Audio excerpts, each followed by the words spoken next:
They buried you in silence, didn't they? Not in dirt, but in dismissal. They watched the light leave your eyes and called it overreaction. They dragged your name through quiet corridors where whispers echo longer than screams. You weren't just forgotten, you were erased. But the thing about being buried alive is this: you get acquainted with the dark. You memorize the shape of every shadow. You learn how to breathe without air, and when you claw your way out, teeth gritted, soul raw, you don't just return. You rise. You return from the dead, and this time you start taking names. No longer a ghost searching for closure, now a storm with memory and motive. Because death, even metaphorical, teaches clarity. And clarity, that's the kind of fuel that ignites revolutions. They thought your silence meant defeat, that you'd vanish into the void like a lesson learned too late. But the joke's on them. You weren't retreating, you were reconfiguring. Mourning is just the blueprint of rebirth. They thought you were finished, not realizing you were studying them while they celebrated. Let them laugh, let them gloat. Because every name they threw in your grave, you etched into stone, not as enemies, as evidence that you lived, that you mattered, that your absence shook the ground more than their presence ever could. People forget. The dead remember everything. Especially betrayal. You became your own resurrection. No applause, no miracles, just will. Just teeth against granite and the sound of your name echoing in your chest like thunder. You didn't need revenge. You became the reminder that some souls don't rest, that some losses grow claws. This isn't about getting even. This is about restoration, about rewriting your presence into the air they breathe. You no longer wait to be invited. You break the door, sit at the table, and look them in the eye, not with anger, but with knowledge. The kind that makes people sweat under smiles, because they know you know. You weren't destroyed, you were divided. Torn into pieces so small they thought you'd dissolve. The fragments remember, pain remembers, and in your rebirth, you became the sum of every scar. Not flawless, not healed, just aware. Dead men don't flinch, and neither do you. Because when you come back from that kind of void, the things that once scared you lose their fangs. Rejection, laughter, mockery. You've heard worse in your own mind. Now their opinions sound like background noise in a room where your voice is the only thing that echoes. Let them see you now, not the version that begged, that bent, that believed in their apologies. Let them see the version that walked through fire and didn't ask for water. You aren't looking for validation. You are the validation. Every breath you take is proof that they miscalculated. They underestimated the one thing they couldn't quantify: your refusal to disappear. And now, when you enter rooms, you don't need introductions. Your presence announces itself. Not with noise, with weight, with history, with the kind of energy that makes people suddenly remember every time they were cruel, when they could have been kind. What they never saw was that you were never seeking justice. You were seeking self. The betrayal was just the spark, the exile, the ignition. But the fire, that was yours, born from years of suppression. Every time you swallowed your truth, every time you tolerated the intolerable, it built a flame behind your ribs. And when it finally erupted, it didn't just burn bridges. It turned you into light, the kind that blinds, the kind that illuminates everything fake around it. You came back not to haunt, but to expose, and that's what frightens them most. You're not here to hurt them. You're here to remind them they're irrelevant. Psychologically, they never imagined you could detach. That's the Achilles heel of manipulators. They mistake empathy for weakness. But when an empathetic soul detaches, the result isn't coldness, it's nuclear. Because now you're no longer accessible, not emotionally, not spiritually, not narratively. You've rewritten the script, and they didn't get a role. That's the kind of loss people feel in their bones when someone they once had access to becomes a monument. Still, unreachable, unapologetic. That's how you take names, not through revenge, through removal, erasure of their relevance in your reborn existence. You don't chase anymore, you choose. Every interaction is an interview, every conversation an audit. You've learned to look for patterns, not promises, for consistency, not charm. The resurrected don't fall for potential, they calculate proximity like a tactician. Who gets your energy is no longer based on loyalty, it's based on legacy. What do they add to your evolution? If the answer's nothing, they go. No ceremony, no warning, just distance, silent, sacred, surgical.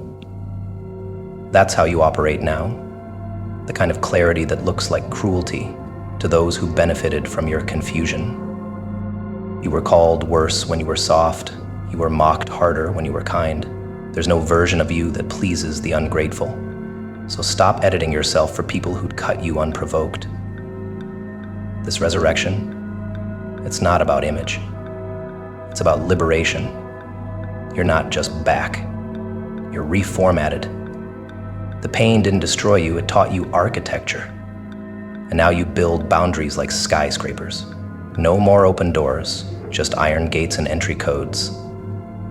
Only the worthy receive. You didn't come back to swing blindly in the dark. You came back with clarity. Cold, precise, sharpened clarity that slices deeper than rage ever could.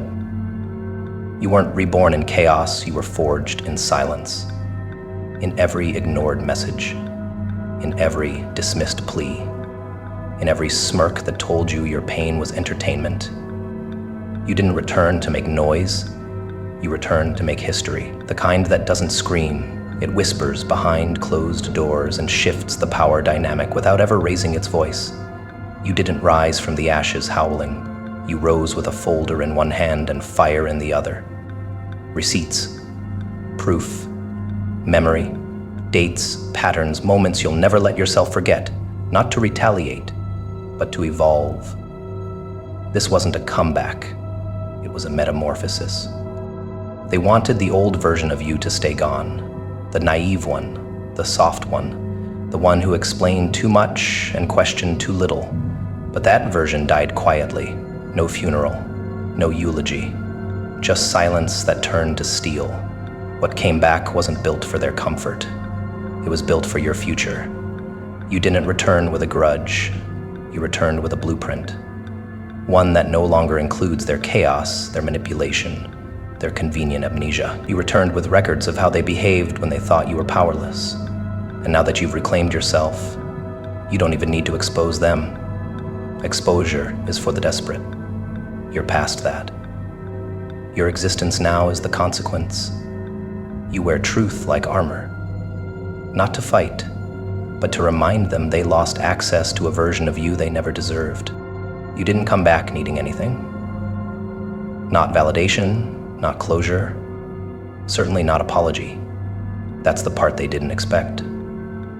They thought your silence meant submission. They assumed your disappearance was a defeat. But while they were building stories, you were building strategy. They told others their version of events, painting themselves as victims of your boundaries. Let them. Let the fiction spread. It only makes the truth more terrifying when you show up, untouchable. They can't smear the version of you that no longer cares to defend itself. They can't attack a ghost who's already moved into a mansion of self-worth so far away from their lies that even their gossip loses signal. You didn't return to fight. You returned because you no longer have to. You're no longer in the game they think they're playing. You're the referee now, clipboard in hand, watching them flail for relevance. You've changed the currency. It's no longer attention, it's alignment. And they don't have enough, that's what they feel now. The chilling realization that your silence was not absence, it was assessment. You were documenting, studying, watching who clapped when you stumbled, who smiled when you bled, and every name etched itself onto your ledger, not for retaliation, but as a reminder of who to never let near the gates again. Because this time, you've built them tall, electrified, unscalable, and access is by invitation only. You didn't return for vengeance, you returned to set the standard. You no longer argue, you audit. Every excuse, every red flag they disguised as charm, every act of cowardice masquerading as detachment, it's all archived now, labeled, sealed. You don't confront them anymore. You replace them, quietly, brutally, with no fanfare, and they'd feel it, that eerie weight of being ignored by someone they thought couldn't live without them. They used to be the sun, now they're just background static in a life too full of purpose to tune into old noise. That's what makes them spiral. Not your anger, your absence, not your revenge, your reinvention. You're not the same. And it drives them mad, because they don't get to say they knew you anymore. They only knew the prototype. You rebuilt your identity brick by brick, and not a single brick came from their validation. You didn't just move on. You outgrew the very room they once locked you in. The narrative has shifted. You're no longer someone trying to heal from what they did. You're someone who used it as a launch pad. Their cruelty was your catalyst. Their neglect was your permission slip to become someone too expansive for their smallness. And now, you don't flinch when you see their name. You don't ache when you hear their voice. You evaluate. With distance, with detachment, with authority. You are no longer emotionally hireable by those who fired you when you were still learning your value. You've upgraded your operating system. Your decisions are no longer made from desperation or loneliness. You've reprogrammed your internal code. Every interaction is filtered through a new lens. Does this align with who I've become? And if not, you walk. No guilt, no explanation. You no longer perform CPR on connections that flatlined long ago. And while they replay the past, trying to decode your transformation, you're already 10 moves ahead, planting seeds in places they'll never reach. You didn't come back to settle the score, you came back to elevate, so far above it that the scoreboard broke. And now, you don't even keep track. You don't compete. You create. You didn't just change, you upgraded. And upgrades don't negotiate with outdated systems. They run on newer energy, higher standards, sharper instincts. You don't need to explain yourself anymore. You've become someone whose presence explains everything. The version of you they once underestimated is gone. What remains is a walking revelation, a testimony of what happens when a person uses betrayal as kindling. You've burned through old identities and forged one too solid to be touched. Let them knock, let them watch, let them yearn. You don't open old doors. You install new locks. You returned without bending, without noise, without a single damn concession to the people who thought silence would swallow you. You didn't come to explain where you've been or why you went quiet. You didn't issue clarifications to protect their comfort. You weren't obligated to narrate your resurrection. You walked back into rooms you were once whispered out of, and you brought nothing with you but consequence. No apologies, no preambles, just the weight of your presence. And that alone shifted the atmosphere. Because you didn't come back to join their games, you came back to change the rules. Without saying a word, your aura speaks now, and it speaks fluently, in tension. Watch them flinch. They used to control the tempo of your steps, didn't they? Dictate when you could speak, how loud you could dream, how far you were allowed to reach without making them uncomfortable. But those chains dissolved in your silence. You didn't break them. You studied their links until you outgrew the entire concept of restraint. You returned as someone who no longer negotiates with noise, no longer sits at tables out of tradition or fear. You sit where energy matches your architecture now. And when you enter, You bring a storm with stillness, a pressure shift, a recalibration, because they don't know who you are anymore, and they know they don't have the vocabulary to describe what you've become, and that's the point. You didn't show up to announce your return. You showed up differently. Energy refined, boundaries sharper, silence loaded. You've become the kind of presence that makes people double-check their tone, that forces masks to slide involuntarily. You're no longer reacting to the room. You are the reason the room adjusts itself, and they feel it.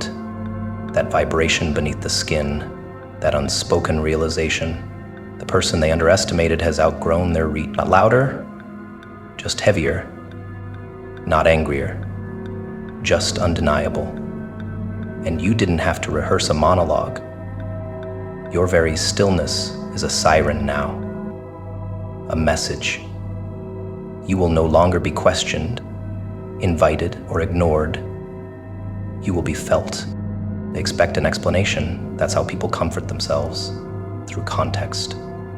But you offer none. You don't clarify your distance. You don't justify your silence. You're not here to mend the image they held of you. You're here to replace it. Because you didn't evolve to earn their understanding. You evolved to become your own gravity. And when you move like a shift in the weather. Inevitable, silent, irreversible. People don't ask for updates anymore. They observe. And in that silence, they feel the gap between who they remember and who you are now. It's vast, it's unbridgeable, and it's intentional. Let them stumble over their greetings. Let them smile too wide, too forced. They're performing now, because your presence rewrites the entire script. You're no longer accessible to their assumptions. They try to place you in the version of their memory that fit their ego, but it collapses under the weight of your evolution. You've become unrecognizable in the best way. Not because you changed everything, but because you reclaimed everything. And when they speak to you now, they speak carefully. Not because you're fragile, but because you're dangerous to their illusions. One sentence from you could undo their entire performance. So you stay silent. Because silence, in your mouth, is loaded with history. You walk like someone who doesn't explain. You speak like someone who doesn't seek. You sit like someone who chooses. That's what unnerves them. You're not looking around for approval. You're assessing, watching, measuring vibrations, not words. You've become a frequency they can't manipulate. Their tactics fall flat. Their smiles don't land. Because you've evolved beyond the emotional levers they used to pull. You return not to belong, but to build. And builders don't wait for a consensus, they just create. Now your silence reads like strategy, your gaze like a mirror, your restraint like a blade they can't see but feel against their throat. They never expected impact to be this quiet. They thought you'd return with drama, with noise, with apologies and explanations that reassured them of their superiority. But you came back like dusk, slow, certain, inevitable, and now they don't know how to greet you, because the version of you that would have filled the silence to soothe their discomfort is gone. In their place stands someone carved from endurance, coded in precision, fluent in boundaries. You've become the answer to questions they were too arrogant to ask. And now every word you don't say becomes a sentence in the story they can't control. That person was real, but temporary, a placeholder, a lesson. This you. This version breathes different, thinks in sharper angles, decides without permission. You don't ask anymore. You assess and you walk. Not out of spite, out of standard. You've become too valuable to explain your worth, too focused to validate your absence, and every time they see you, they'll feel the cost of what they lost. Not because you say it, but because your life now says it louder than any voice could. They clapped for your survival because it made for a good story.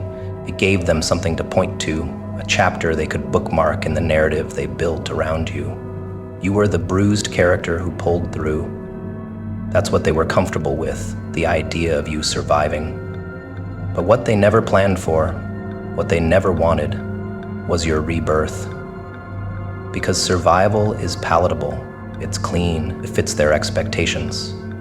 You surviving means they can pretend they weren't the ones who pushed you to the edge in the first place. But rebirth, that's a different language. That's a different presence. It demands a different kind of air, the kind they don't know how to breathe in anymore. Because when you came back, you weren't who they applauded. You were someone that made them shift in their seats. They were fine when you limped back into the room. Fine when your voice cracked, when your hands trembled, when you asked for space in whispers instead of commands. They could handle your trauma as long as it stayed quiet, as long as it didn't disrupt their order. But then you stopped limping. Then your voice held no tremor. Then you didn't ask for space. You took it. And the room grew colder, their smiles tighter. You thought they'd be proud. Instead, they looked threatened, because your rebirth meant their comfort zones were shattered. They couldn't box you anymore, couldn't predict your tone, couldn't bait you with old triggers. You came back, rewired, fireproof, and they hated it, even as they tried to clap with their palms half open and their envy barely masked. See, survival kept you in their ecosystem. You still fit the storyline, but rebirth, that means evolution. That means the character they relied on no longer exists. And when someone evolves beyond the dynamics others depend on, it creates friction. You don't need their permission anymore. That's what disturbs them. You used to be someone they could guilt, someone they could freeze out and manipulate with absence or praise. But now you walk in without need, without hunger, with a gaze that registers patterns, not pity. And people who built themselves around your brokenness don't know what to do when you no longer need to be fixed. They feel it in the way you stand, how your posture no longer seeks approval. You don't apologize for existing, and that makes them uneasy.